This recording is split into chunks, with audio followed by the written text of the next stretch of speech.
नमस्कार. आपण पाहत आहात सत्यस्पर्श लाईव्ह न्यूज.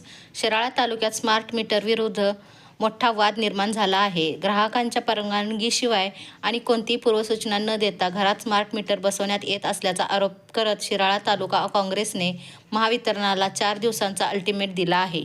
भारतीय राष्ट्रीय काँग्रेस शिराळा तालुका यांच्या वतीने आज महावितरणच्या उपविभागीय अभियंत्यांना लेखी निवेदन देण्यात आले. काँग्रेसचे तालुका अध्यक्ष ॲडव्होकेट रवी पाटील यांच्या नेतृत्वाखाली पदाधिकाऱ्यांनी ही भूमिका मांडली. काँग्रेसच्या म्हणण्यानुसार महावितरणच्या कंत्राटदारांनी ग्राहकांची लेखी संमती न घेता आणि कोणतीही नोटीस न देता अनेक घरांमध्ये जुने मीटर काढून नवीन स्मार्ट मीटर बसवले आहेत.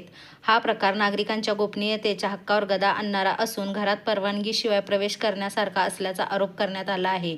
यावेळी वीज कायदा 2003 नुसार मीटर बदलण्यापूर्वी ग्राहकांना नोटीस देणे बंधनकारक असल्याचे निवेदनात नमूद करण्यात आले आहे. ग्राहकांच्या हक्काशी कोणतीही तडजोड केली जाणार नाही. लोकशाही मार्गाने आम्ही हा लढा अधिक तीव्र करू, असे ॲडव्होकेट रवी पाटील यांनी सांगितले.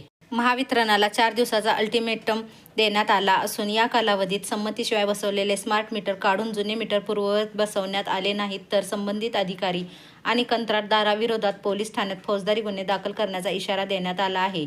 याशिवाय येत्या आठवड्यात शिराळा तालुक्यात जनजागृती बैठका आयोजित करण्यात येणार असून 10 दिवसांनंतर बहुसंख्य ग्राहकांसह शिराळा आणि कोकरूड पोलीस स्टेशनवर धरणे आंदोलन करण्यात येणार असल्याची घोषणा काँग्रेसने केली आहे. स्मार्ट मीटरच्या मुद्द्यावरून आता शिराळ्यातील राजकारण आणि जनआंदोलन अधिक तापण्याची चिन्हे दिसत आहेत. महावितरण यावर काय भूमिका घेते याकडे आता सर्वांचे लक्ष लागले आहे. सत्यस्पर्श न्यूजसाठी शाहूवाडी प्रतिनिधी अनिल माने.